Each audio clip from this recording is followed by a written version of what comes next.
My name is Ross Tanner. I'm the Senior Vice President here at Magnifi. My responsibility is running the commercial and partnership growth across the geographies of Europe, Middle East and Africa. Been with the business just over 2.5 years, but have a 20-odd year history in sports broadcasting and technology. So that's a little bit about me. Yep, so Magnifi is essentially a sports technology business.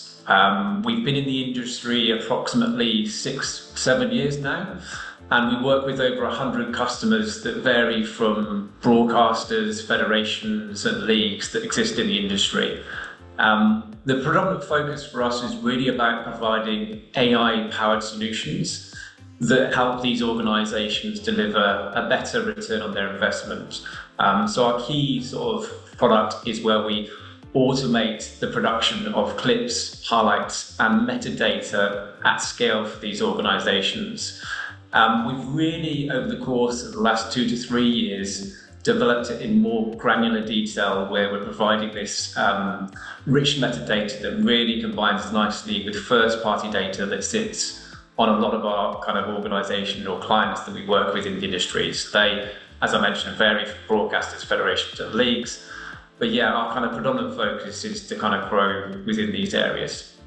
The most disruptive tech trends that I'm seeing in the industry currently, there's a combination of a few things, but certainly in the sports technology world that Magnifi operates in, we're seeing a real adoption of AI-generated sports commentary. So whereby we ingest say, for example, English language commentary, and we provide it in multiple different languages. And that is super appealing for broadcasters that want to grow into different markets. So if they're English-based or say German-based and they're looking to find audiences in new markets, our AI commentary tool is perfect to grow into these markets. In a similar way, FIFA, one of our kind of big governing body relationships that Magnifi have, we're collaborating with them currently to see how this can really change the dial. So if you have, for example, a football player that originates from, say, France, but the commentary is based in English, we can reset that language using AI into the different languages that exist. And that really helps these organisations that we work with really go into these markets in more detail. So that's one thing that I really think is a huge growth area for the industry. It's not perfect like any AI models that exist in the industry, but we're certainly seeing a lot of growth in this area currently, where the more that you kind of ingest this commentary into the system, the more intuitive the models become. And I think that's where we'll see a kind of bigger growth over the course of the rest of this year and going into the years to come. In addition as well, deep search and contextual metadata is something which I think is a huge growth area for us in terms of working with archive content. So in sports, a lot of sports organisations, whether they're federations, governing bodies, leagues, or indeed broadcasters that hold the rights to these content, the ability to unearth previous content from past competitions or past years, using computer vision to really drill down into what scenes are taking place in what areas and providing rich metadata to kind of retract this content and bring it back to life into different ways across OTT or indeed into social media or wherever it may be. We see that as a key kind of growth area too. The other bits as well is we see more personalisation in terms of the content creation piece. Personalisation isn't particularly anything new, of course. We know that's been the case over the last sort of 3 to 4 or 5 years, but we see a more of a hyper-personalisation approach, which will be where using AI to really drill down into more specific moments that take place in sport or indeed into other kind of genres that exist in the content creation piece. So that's another area I think that we'll see more of, and I see more of an algorithm-driven kind of approach to all of this. So we'll come on to it slightly in the next kind of questions that proceed from here, but the ability to provide a no longer one-size-fits-all TV approach, but a kind of real drive into different platforms that exist across the world or in the broadcasting market. So yeah, an algorithm approach around preferences and personalizing that content feed is kind of where we see the really exciting parts to our industry. So at this year's IBC 2025, visitors can expect to see a lot of things at the Magnifi stand. So as part of the Future Tech Hall 14, and our stand at Magnifi is 14.C20, you'll be able to see a lot of new innovations that will be showcased on our stand.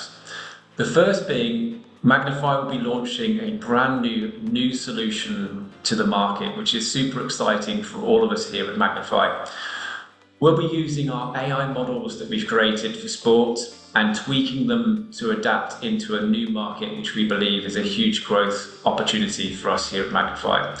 Our new solution, we believe, is a gap in the market and a kind of solution that we think has a lot of kind of excitement that the industry wants to see.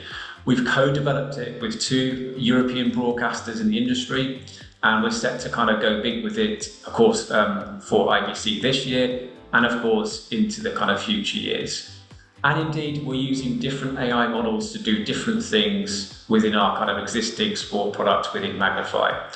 So further kind of AI use of translations and transcriptions, applying AI to help with the storytelling that is so important for producers and editors that exist within broadcasters, federations and leagues. So yes, AI is important, but we still feel that the human element to storytelling is super important to ensure that you have that kind of editorial control, which is so important for these organisations.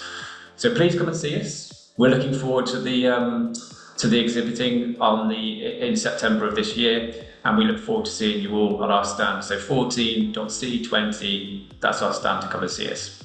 The future of television. What an exciting question to be asked at this stage. 100 years milestone, I think it is this year, that IBC have just mentioned to me. I believe that the next future generation of TV is going to be somewhat different to the previous 100 years. So if we rewind back into the previous sort of 50 years, very much linear broadcast television has been focused on a one-to-many approach. So broadcasting that linear experience that is kind of broadcasted to all, and it's a point of view on the programs that you want to watch and fix it in. So I remember growing up in the 90s and the late 80s where you would sit and watch your soaps, your documentaries, your dramas, and you'd fix into those particular moments or shows that you wanted to focus on. Fast forward into the present day, and we very much see so many different platforms that you can consume content. So linear TV still exists, of course. The growth of OTT in the last sort of 5 to 10 years has meant that streaming capabilities across different platforms has been huge. So we think that the key difference would be in the future is that kind of shift to one broadcast to 1 billion streams of content. And I think the personalization of that content will be a huge kind of change that we'll see in the industry. So we kind of been using the term of narrowcasting. So every viewer could receive a slightly different stream to someone else. So say myself, Ross Tanner, I'm really interested in documentaries, in certain types of soaps, to certain types of news programming or sports programming. We feel that it could be kind of really kind of honed in on specific things that I want to choose and see. And that experience could exist on OTT, it could exist on social media, probably another medium that we've not even thought of yet. So I think that kind of element of providing personalized streams in this context is where we'll see a kind of shift or continued shift, because I think it's already existed. I think there'll be an opportunity as well to look at providing multilingual content. So we've seen this, of course, with Netflix and obviously dubbing into different languages for different programs that exist across the world. I do think that when the AI and the kind of machine learning and the kind of algorithms improve with dubbing, I think we'll see a kind of further growth in this area to make sure that if a Hindi-based program or a French-based program or Japanese, whatever language can be reversioned into your native tongue language, but actually be authentic. That is going to be the kind of key difference that we'll probably see in the future. I also think, just finally, and just switching it back to sports, that we'll see a kind of further growth into more niche and amateur sports. So one of the key differences using AI as a kind of leverage and hook is we'll see the ability to produce at low cost, using AI cameras, using AI clipping solutions like Magnifi and others that exist in the industry to really streamline costs and provide a cost-effective production to those in sport. The same methodology, I think, applies into traditional broadcasting as well. I think using AI to really focus in on how you can make things more cost-effective and increase the return on the investment for broadcasters, whatever the show may be in the future, is going to be a key thing for them to really home in on. So there's a lot of thoughts on how I think the future of broadcasting is going to be, but fundamentally I think it's going to be driven by us, the consumers, really. We'll want to see what we'll want to see when we want to see it. So this year, IBC 2025, I'm really looking forward to seeing all of my industry peers that I've known for over the course of the last 25 years. It's a great opportunity to mix and see those people, and of course, current clients and future clients that may work with Magnifi. Amsterdam is a great location for us to host the event as well. It's a great transitional period in the year as well in September, where hopefully we'll get some nice weather that exists across a nice place that we can see where the event takes place. So yeah, really looking forward to it, and we'll see you all there.